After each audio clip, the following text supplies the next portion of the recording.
quando a gente fala de... Lembra lá que eu comentei das reações elementares e das reações complexas? Nas reações elementares, nós temos somente aquela molécula reagindo com uma segunda molécula, seja de mesma espécie ou não, né, formando produtos. Até 3 moléculas é possível ter uma reação elementar, mais do que isso é muito difícil. Então, nesse caso, a gente vai ter uma proporcionalidade direta entre a velocidade da reação e a concentração dos reagentes. E aí os expoentes vão ser iguais a esses coeficientes estequiométricos. Então, a ordem de cada reagente vai ser igual ao coeficiente estequiométrico de cada reagente, o seu módulo, né? A gente não vai utilizar o número negativo no expoente. Então, veja esse caso aqui, eu estou afirmando que essa é uma reação elementar da reação do cloro com o ozônio, e nesse caso, por ela ser elementar, eu, sem fazer experimento nenhum, sabendo que ela é elementar, poderia já definir que a minha cinética de reação seria K vezes concentração de cloro vezes concentração de ozônio, tá? Então, nós temos aqui um caso no qual a ordem da reação corresponde ao coeficiente estequiométrico em módulo dos reagentes. A maioria das reações que a gente tem, elas não são reações elementares, elas são reações complexas, ou seja, um conjunto de reações elementares. Aqui a gente tem um exemplo, que seria essa reação abaixo aqui, NO2 com CO, e quando eu olho somente a taxa, perdão, a equação química inicial, eu poderia pensar numa taxa de reação do tipo K vezes concentração de NO2 vezes concentração de CO. Isso estaria incorreto, porque essa não é uma reação elementar, né? Isso você só vai saber fazendo estudos mecanísticos da reação ou análises cinéticas, ensaios cinéticos. Na realidade, essa reação acontece em 2 etapas, né? Você tem a etapa inicial, na qual 2 moléculas de NO2 reagem entre si, e uma segunda etapa na qual esse produto reage com o CO. A gente omite isso porque a gente quer saber qual é o saldo final da reação, né? Não importa que foi formado ali NO3, porque esse produto ele é formado e também ele é consumido como reagente em sequência. Só que para a taxa de reação isso importa. Então, se você for fazer um ensaio cinético dessa reação, você vai perceber que a velocidade depende somente da concentração do NO2 e ao quadrado, por mais que o coeficiente estequiométrico era -1. É, Nesse caso aqui, a gente até poderia justificar, porque essa primeira etapa aqui, então elas têm 2 etapas, etapa 1 e etapa 2, essa primeira etapa ela é muito mais lenta que a segunda etapa, né? E ela é uma etapa elementar. Então, como eu falei, a reação complexa ela é um conjunto de várias reações elementares. Essa primeira reação elementar aqui, que tem a constante K1, ela é muito mais lenta que a segunda. E sempre aquilo que é mais lento dita a velocidade de tudo, né? Imagina numa rodovia, se tem um carro andando, você está andando a 100 por hora atrás de um carro que está andando a 50, quando você chegar atrás dele, se não puder ultrapassar, né? Você vai ter que andar a 50 também. Então a etapa lenta é quem define a velocidade global. Então, como essa etapa lenta é a etapa número 1 e é uma reação elementar, aí sim eu conseguiria visualizar que eu tenho 2 moléculas de N2 formando produtos e, portanto, a taxa é R igual a K vezes concentração de N2 ao quadrado. Aqui ao lado direito eu coloquei apenas um exemplo para vocês visualizarem que as taxas de reação podem ficar muito mais complexas, tá? Isso aqui é uma reação que ocorre em cadeia entre hidrogênio e bromo, e formando ácido bromídrico, e vocês podem ver que ela nem tem o formato natural ali que a gente acabou de observar, ela tem expoentes negativos, ela tem 2 constantes diferentes.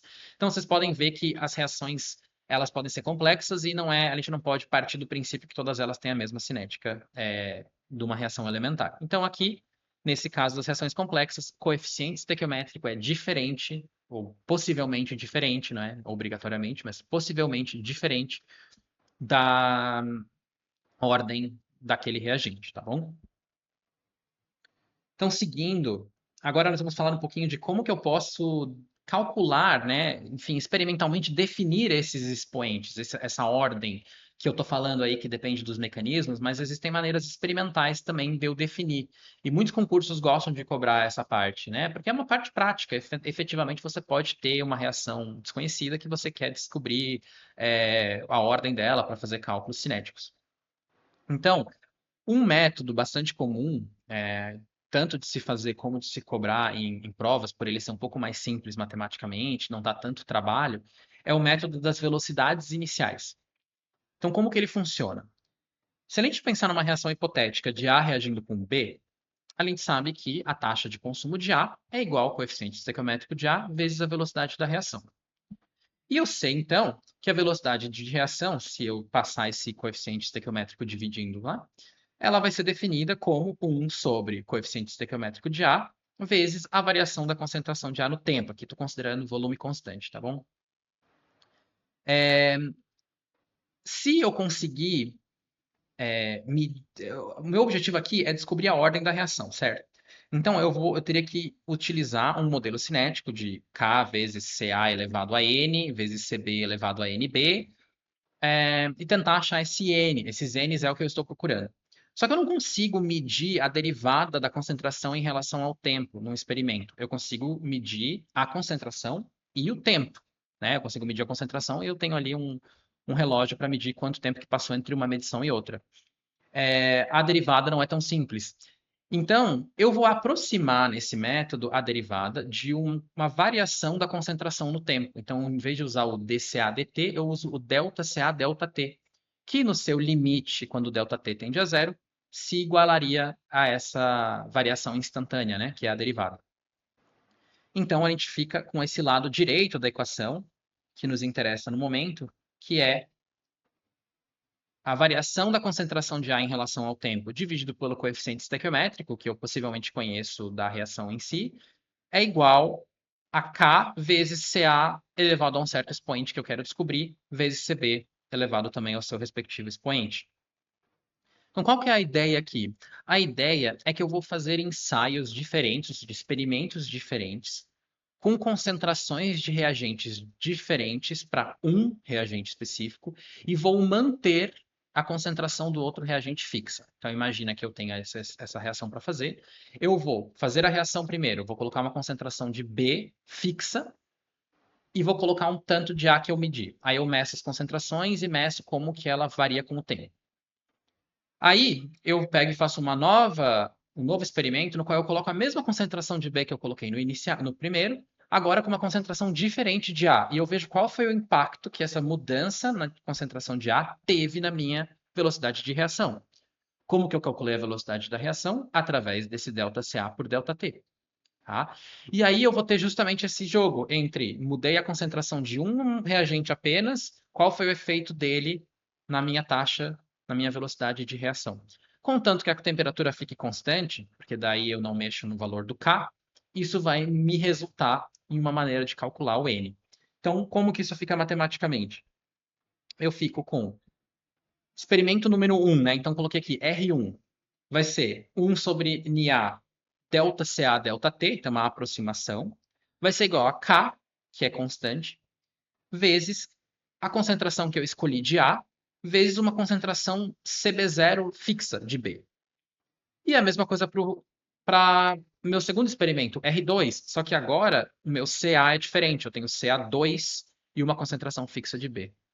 Se eu divido uma equação pela outra, isso vai me resultar no seguinte: R2 sobre R1, né? Se eu divido a equação 2 pela equação 1, R2 sobre R1 vai ficar igual a Ca2 sobre Ca1, ambos elevados ao Na. Por quê? Porque o Na não muda de uma reação para outra, né? Ele é intrínseco da reação, independente da concentração inicial. Só que o Cb0 era constante, então ele vai se anular ali nessa divisão, assim como o K também. Por consequência, se eu aplico o logaritmo dos dois lados e eu rearranjo isso aqui, eu obtenho uma expressão para o Na, que vai ser log de taxa 2 sobre taxa 1, dividido pelo log de Ca2 sobre Ca1. Lembrando que esse R2 e R1 eu consigo calcular a partir aqui do meu delta, né, do meu delta Ca delta T. Então, o cálculo do R2 e do R1 vai vir a partir dessas medições que eu fiz. Então, como que isso pode ser cobrado numa prova? Na prática, uma tabela de concentrações e velocidade, que é o que você precisa para resolver isso, né? Então aqui eu tenho meu R, e aqui eu tenho um Ca inicial e eu tenho um Cb inicial. Efetivamente, teria uma aparência mais ou menos como essa, números bem quebrados, né? E aí eu faria essas devidas, essa metodologia, na qual, por exemplo, do experimento 1 para o 3, eu mantenho a concentração de A constante e altero a concentração de B. Aqui, no caso, eu dupliquei a concentração de B.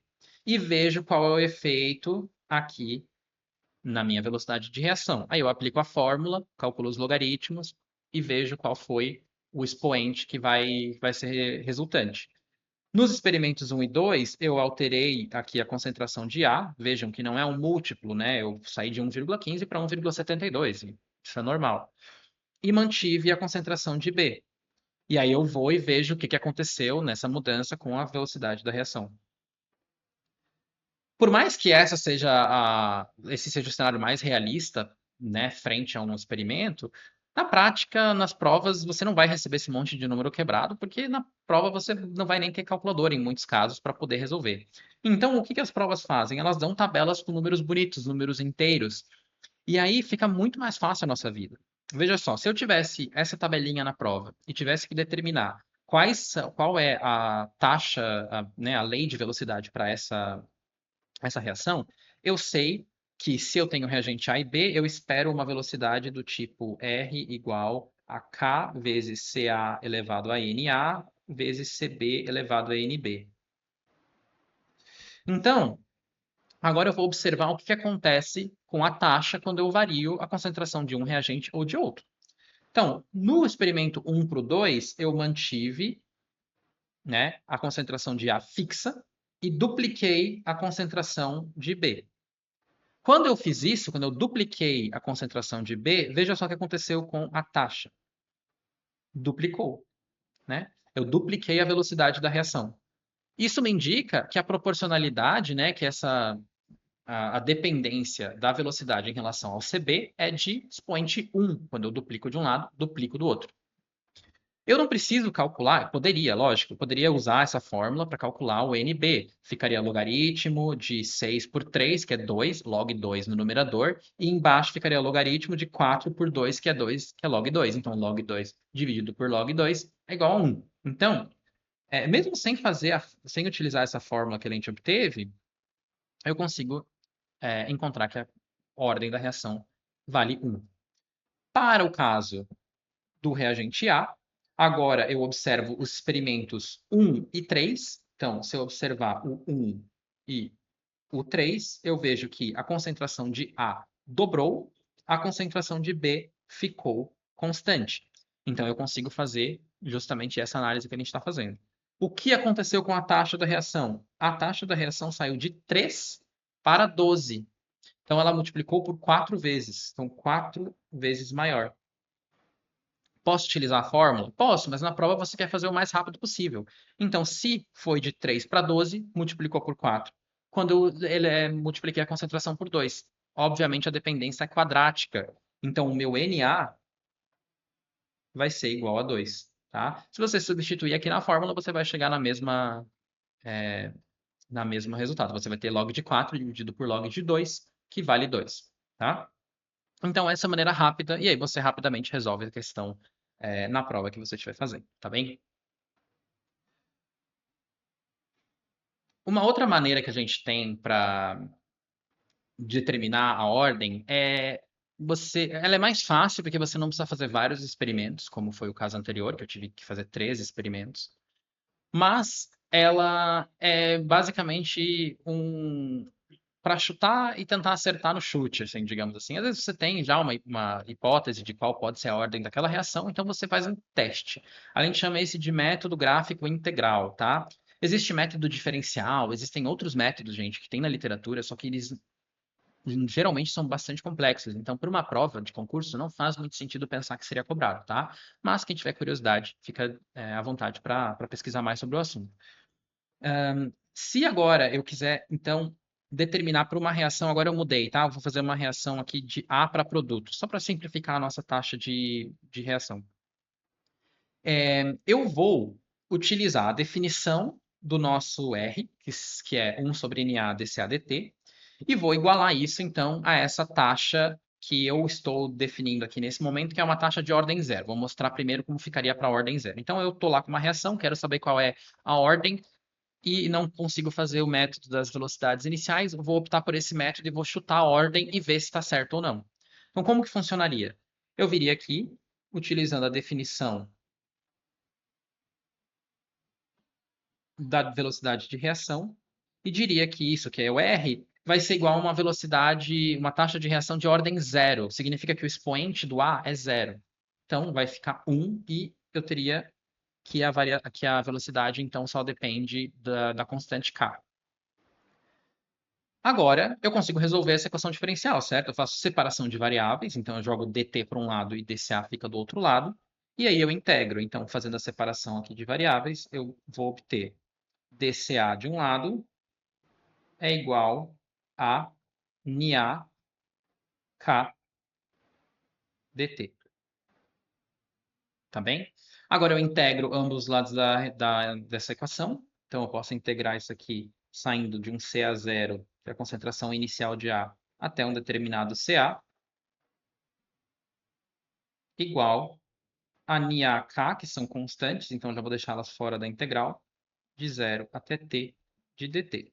É uma integral bastante trivial. Nesse caso, a resposta então aqui fica valor final, CA menos CA0, é igual a NiAKT. Se eu passo CA0 para o outro lado só para deixar as coisas um pouquinho mais organizadas, eu fico com a concentração de A é igual a concentração de A0 mais NiAKT. É sempre bom a gente fazer uma checagem lógica do que a gente obtém matematicamente, né? Faz sentido que a concentração de A seja igual à concentração de A0, ou seja, a do início, pensando que há um reagente, mais algum termo? Bom, só faria sentido se esse termo que eu estou falando seja negativo, certo? Porque a concentração de A tem que diminuir ao longo do tempo, ela é um reagente. Então, CA0 vai ter que ser o ponto máximo, e a partir daí eu tenho que ir diminuindo. E sim, de fato, esse termo NiAKT, ele é um termo negativo, porque o Nia, lembrem, é o coeficiente estequiométrico de um reagente, ele é um número negativo, tá bom?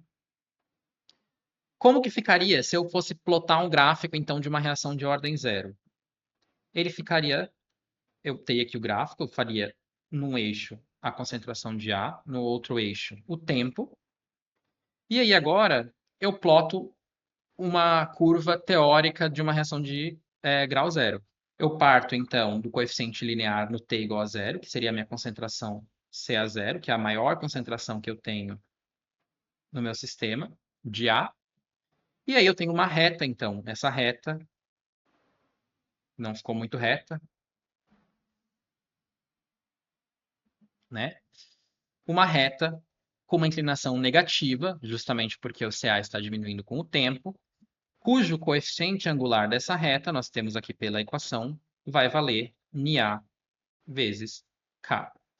Tá, João, e por que que tu tá fazendo esse cálculo e me mostrando esse gráfico? Porque agora, se eu tiver um ensaio, eu tinha ali uma certa reação acontecendo e eu fui medindo a concentração de A e a concentração de T. Então, eu tenho uma tabelinha de concentrações de a cada segundo, a cada 10 segundos, enfim.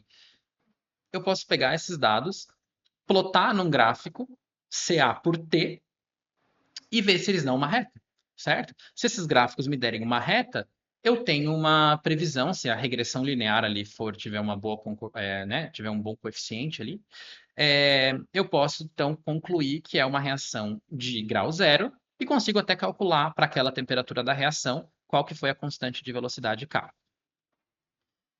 conhecendo obviamente o coeficiente estequiométrico da reação. Tá? Então essa aqui seria a maneira se fosse uma reação de ordem zero. Como que eu faria se eu fiz e não deu uma reta? Eu plotei e não deu uma reta. Tá, então eu vou para uma próxima opção, que seria uma reação de ordem 1. Se for uma reação de ordem 1, eu vou seguir o mesmo processo, tá? Eu vou fazer um pouco mais rápido, porque agora vocês já pegaram um jeito, mas se for uma reação de ordem 1, então eu vou ter aqui 1 sobre NiA dCA dt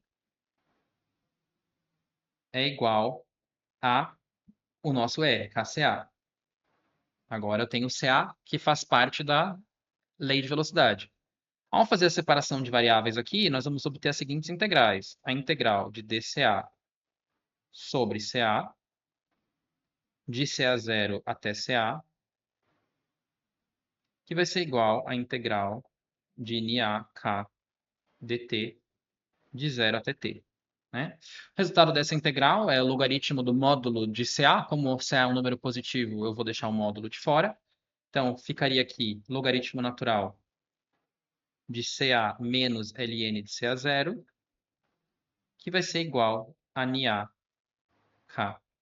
t. Tá bom? Eu vou juntar esses logaritmos só para ficar um pouco mais simples. Então, como a diferença entre logaritmos é igual a razão entre os logaritmandos, eu vou ter ln de CA sobre CA0 igual a NaKT. Tá? Eu posso fazer isso aqui também. E outra coisa que eu posso fazer também, como esse número CA sobre CA0 é um número menor do que 1, porque lembra que CA é sempre menor do que CA0, a não ser no t igual a 0, onde eles são iguais, como esse aqui vai ser um número negativo e eu quero plotar num ângulo positivo, eu vou colocar um sinal negativo aqui na frente, tá? Vou colocar menos aqui, e aí, por consequência, eu também tenho que colocar um menos aqui. Fiz isso só para que esse resultado do lado esquerdo seja um valor positivo. Fica mais fácil de eu plotar no gráfico aqui que eu preparei para vocês. Então, o que eu vou fazer nesse caso? Eu vou pegar e vou plotar uma reta de novo. Eu poderia aqui tirar esse logaritmo, transformar isso aqui numa equação exponencial. Poderia. Mas fica sempre mais fácil a gente trabalhar com as linearizações. Então, trabalhando com essa linearização, eu vou ficar com ln menos ln de CA sobre CA0. Tá? Eu vou botar isso aqui como sendo uma variável do eixo y, que eu consigo calcular facilmente com os dados experimentais. E aqui o t novamente. Né? Então, vamos pensar como que esse gráfico ficaria. No meu t igual a zero, que seria aqui no início, né, onde se encontram os eixos, eu teria que o logaritmo é igual a zero. E para o logaritmo ser igual a zero, eu vou ter um ponto, então, aqui que se encontra na origem do gráfico. Porque CA0 sobre CA0 é 1, o logaritmo de 1 é zero. Tá? Então, eu parto desse ponto e agora eu vou ter uma equação de reta na qual a inclinação é positiva, porque eu tenho menos NA. NA era negativo, menos NA é positivo. K e T também são positivos, então eu vou ter uma reta que vai ser uma inclinação positiva e com coeficiente angular aqui, então menos NaK. Para que serve isso? De novo, eu posso usar os meus dados experimentais, calcular o ln de CA sobre CA0 com os dados experimentais e plotar isso. Se aparecer uma reta, é porque a minha cinética é de primeiro grau, e aí eu posso dimensionar o meu reator utilizando uma cinética de primeiro grau. Né? Então, essa é a ideia e ela pode ser feita também para reações de segunda ordem, todas elas seguindo o mesmo padrão que a gente viu aqui. Tá bom? Vamos agora pensar na parte da constante de reação, né? A constante de taxa. Na realidade, a gente chama de constante, mas o mais correto seria coeficiente, porque ela é um valor que muda de acordo com a temperatura especificamente, né? Quando a gente observa o comportamento de uma reação em relação à temperatura que a reação está acontecendo, a gente percebe que a taxa de reação ela tende a aumentar com a temperatura. E graficamente, ela tende a aumentar de um modo até exponencial. Né? Então, a altas temperaturas, as reações tendem a acontecer muito mais rapidamente. Existe, então, a equação de Arrhenius, que foi proposta por esse cientista sueco, que define justamente como calcular a constante de reação. Ela é uma definição empírica, tá? Mas ela permite que a gente calcule a constante da reação química, esse coeficiente de proporcionalidade, a partir de uma conhecida temperatura e de alguns outros parâmetros. Que parâmetros são esses? A gente tem esse parâmetro A nessa equação, então K é igual a A. Esse aqui é o fator pré-exponencial, tá? Pré-exponencial. E nós temos, além da temperatura e da constante dos gases ideais R, essa energia de ativação, tá? EA. Energia de ativação.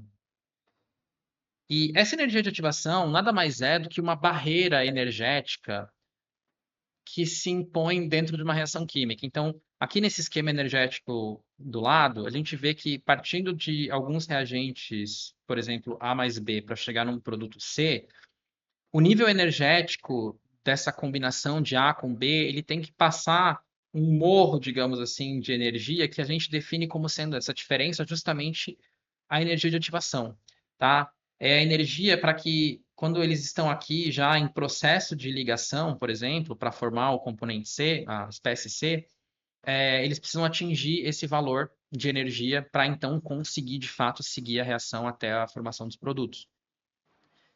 E altas temperaturas favorecem essa absorção dessa energia, tá? Além da alta temperatura favorecer pelo maior número de colisões, elas também propiciam essa maior facilidade de alcance da energia de ativação. Então, a gente tem esses dois parâmetros dentro dessa lei, dessa equação de Arrhenius. É interessante, gente, isso cai muito em prova, tá? A equação de Arrhenius é um assunto, acho que dos que mais cai, é bem, bem corriqueiro mesmo. E o mais interessante é a gente também observar, e uma das coisas mais importantes, as unidades dessa constante. Porque a gente sabe que a taxa, né, da velocidade da reação, a velocidade da reação, ela pode ser kCa, pode ser kCa ao quadrado, pode ser kCa-Cb. Então vocês percebem que a unidade da velocidade de reação, ela é fixa, ela é mol por metro cúbico por segundo.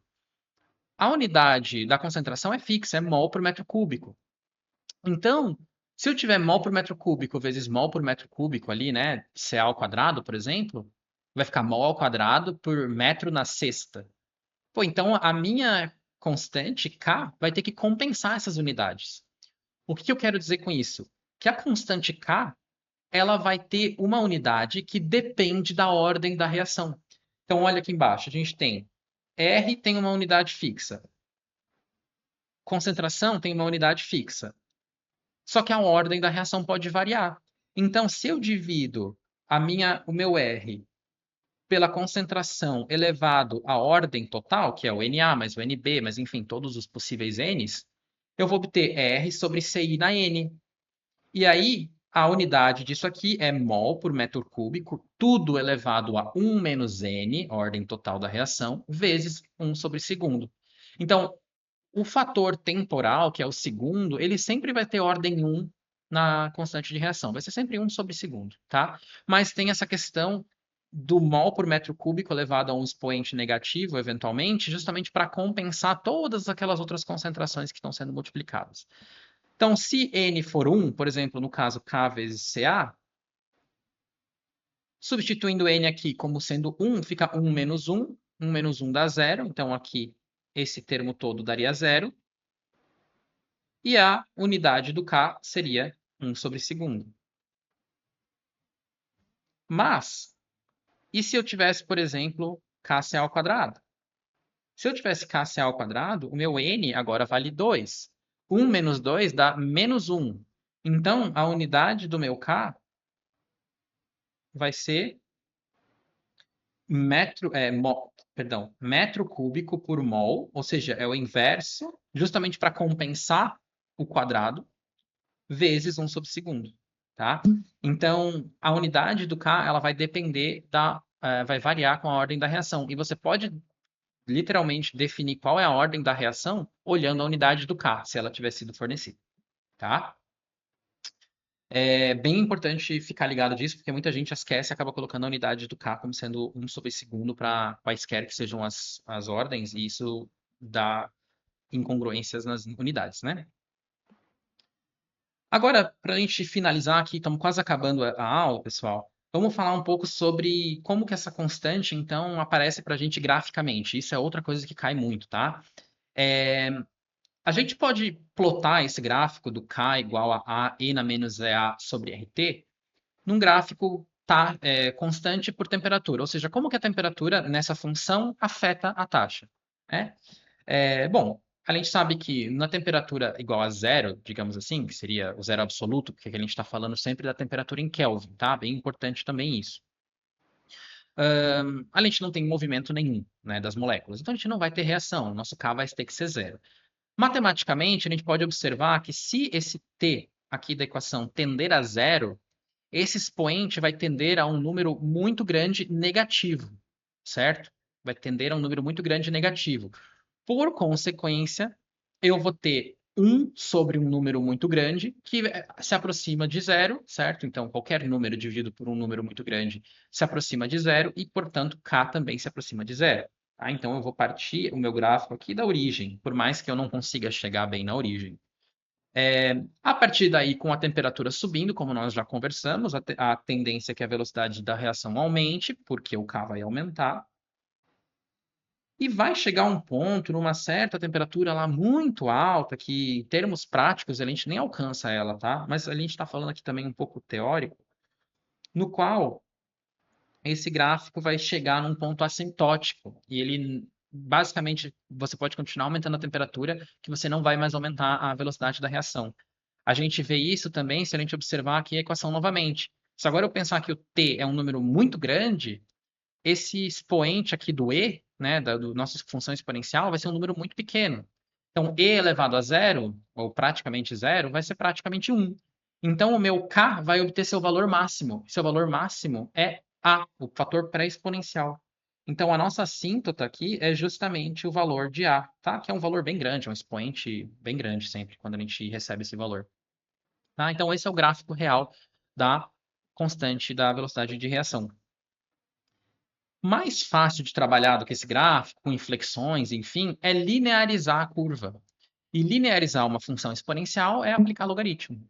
Então, se eu aplico o logaritmo nessa equação aqui, né? Então, a linearização aqui, linearização, eu obtenho que o ln de k é igual ao ln de a, mais o ln de e na menos EA sobre RT, e eu desço esse expoente menos EA sobre RT, fica menos EA dividido por R dividido por T, vezes aqui, né, como se fosse aqui ln de E. Só que o ln de E vale 1. Então a gente não coloca ele aqui junto na nossa equação linearizada. E aí fica interessante, porque agora eu posso plotar uma reta. Qual vai ser o meu coeficiente angular da reta? Menos EA sobre R, certo? É, qual é a nossa variável independente? Não, o nosso x é 1 sobre t. Qual que é o nosso coeficiente linear? Ln de a. E quem é o nosso y da reta? Ln de k. Tá? Então, aqui eu já deixei preparado o gráfico, né? Ln de k por 1 sobre t. E aí a gente pode fazer o plot dessa, né, a plotagem desse gráfico, considerando que a gente tem aqui, então, um coeficiente angular negativo. Então, uma reta, ela ficaria de que formato? Ela ficaria mais ou menos assim. Por quê? É um coeficiente angular negativo, e eu tenho que quanto maior for a minha temperatura, maior é o ln de k. Só que aqui eu estou falando do inverso da temperatura. Então, quanto maior a temperatura, mais próximo da origem eu estou ficando, certo? Então, quando eu ando para a esquerda aqui do gráfico, eu estou subindo a reta. Então, a temperatura está ficando maior. Quando eu diminuo a temperatura, eu ando para o lado direito, né? Então, aqui a temperatura, quando a temperatura fica menor, então a temperatura diminuindo aqui, e aqui a temperatura quando ela está aumentando. E aí, consequentemente, o K aumenta com o aumento da temperatura, até o ponto no qual, se eu chegasse numa temperatura infinita, digamos assim, eu chegaria aqui no valor máximo de K, que seria ln de A, certo? Quem é o coeficiente angular aqui, como nós já falamos, é menos EA sobre R, tá? Então essa é a maneira, na realidade, como você calcula justamente esse EA de Arrhenius. Você faz um experimento e você calcula esse coeficiente angular para descobrir quanto que vale a energia de ativação, que não é algo que você consegue medir ali na molécula, tá? Se eu quiser calcular esse coeficiente linear aqui através de geometria, né? Eu poderia pegar aqui, vou até pegar, vou apagar isso aqui para ficar um pouquinho mais arrumadinho. Eu poderia pegar dois pontos dessa minha reta, eu poderia aqui chamar de ponto 2 e aqui ponto 1, né? No qual a temperatura no ponto 2 é maior que a no ponto 1. Isso vai me dar aqui um ln de K2 e um ln de K1.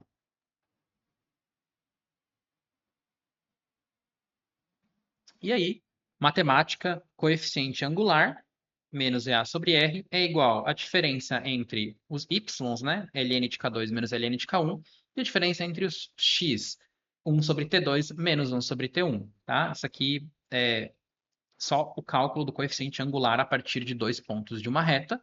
E se eu rearranjar isso aqui um pouquinho, juntar os logaritmos como eu fiz antes, eu obtenho essa expressão aqui, só que fica um pouquinho mais bonitinha, tá? Que nos diz, então, que o logaritmo da variação, perdão, o logaritmo da razão entre duas constantes K2 e K1 é igual à energia de ativação sobre a constante dos gases ideais vezes a diferença entre os recíprocos das temperaturas T1 e T2. Então, reparem, é K2 sobre K1, porém é 1 sobre T1 menos T2, tá?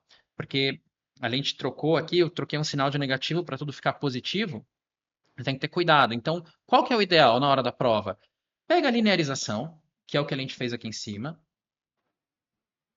escreve duas vezes a linearização, uma vez para K1, uma vez para K2, cada um com sua respectiva temperatura, e subtrai uma da outra, tá? Você vai chegar no mesmo resultado, aí você não vai ter que ficar se preocupando com onde que era negativo, onde que era positivo, tá? Então, basicamente, você consegue chegar através do gráfico nessa equação, mas também você consegue chegar aqui através de ln de K2 menos ln de K1. Você consegue chegar nessa equação também, tá? E essa equação ela é muito interessante porque ela me permite calcular várias coisas. Se eu conheço as constantes de velocidade e as temperaturas, eu consigo calcular a energia de ativação. Se eu conheço a energia de ativação e as temperaturas e uma das constantes, eu consigo calcular a outra constante, sem ter o fator pré-exponencial, né? Enfim, tem vários jogos aqui que eu posso fazer para justamente conseguir calcular o que me interessa, contanto que eu tenha aqui nós temos 5 variáveis, que eu tenha 4 das outras, né? Porque eu só tenho uma equação. Tá bom? Mas a linearização da equação de Arrhenius é muito importante, pessoal. Aqui eu só queria comentar modelos cinéticos, alguns casos especiais, então nem sempre você vai ver eles da maneira com que a gente viu até agora. Vão ter casos em que você vai ter reações em fase gasosa, em vez de expressar em termos de concentração, você vai expressar em termos de pressão parcial. E se for uma fase ideal, você pode utilizar a pressão parcial definida pela lei dos gases ideais, que eu já até coloquei aqui para vocês. Então, P de um componente I é igual à concentração CI vezes RT, certo? Simplesmente dividir o número de mols pelo volume aqui daquela lei tradicional PV/NRT. E aí, se eu for então escrever, eu até botei aqui K' e não K, porque esse K' obviamente vai ter unidades diferentes do nosso K até então, certo?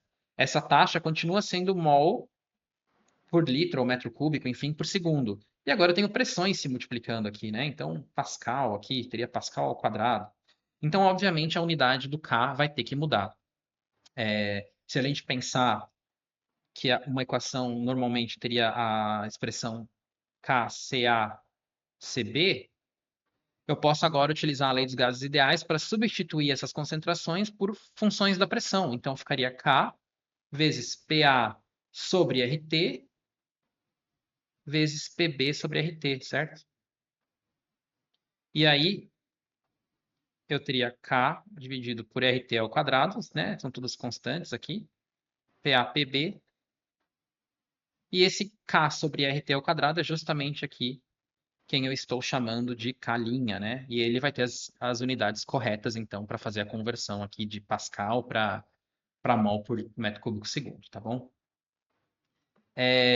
A gente tem também outras reações enzimáticas, por exemplo, que têm taxas bem diferentes, que são a partir de mecanismos mais complexos, né? Onde, nesse caso aqui, você tem uma reação de um substrato com uma certa enzima formando um, é, uma um intermediário enzima-substrato, no qual o substrato está literalmente acoplado nessa enzima, né? E aí esse complexo depois vai então formar um produto e vai me devolver essa enzima. E essa enzima, por consequência, vai voltar lá para o início, né? E vai seguir esse processo. Ela é um catalisador biológico, né? Então ela não é consumida na reação. Então é a partir desse mecanismo aqui de ação que se deduziu essa lei aqui, essa equação de Michaelis-Menten, tá? Que é o nome que a gente conhece ela. E a gente tem também aqui, por exemplo, a lei de Monod, que aí ela é inspirada na de Michaelis-Menten, porém foi feita puramente empiricamente, que é sobre crescimento microbiano. Então, a taxa de crescimento microbiano. E aí você repara que a gente, em vez de ter um K vezes um C, esse K agora, né? Esse CX é a concentração de células e o K agora é um Mi. E esse Mi é definido por uma outra expressão que é o de crescimento bacteriano, enfim. Então, de micro-organismos de um modo geral, né? Então, você vê que existem aí diversas possíveis formas de você calcular taxas e velocidades de reação, a depender da natureza da reação, tá bom?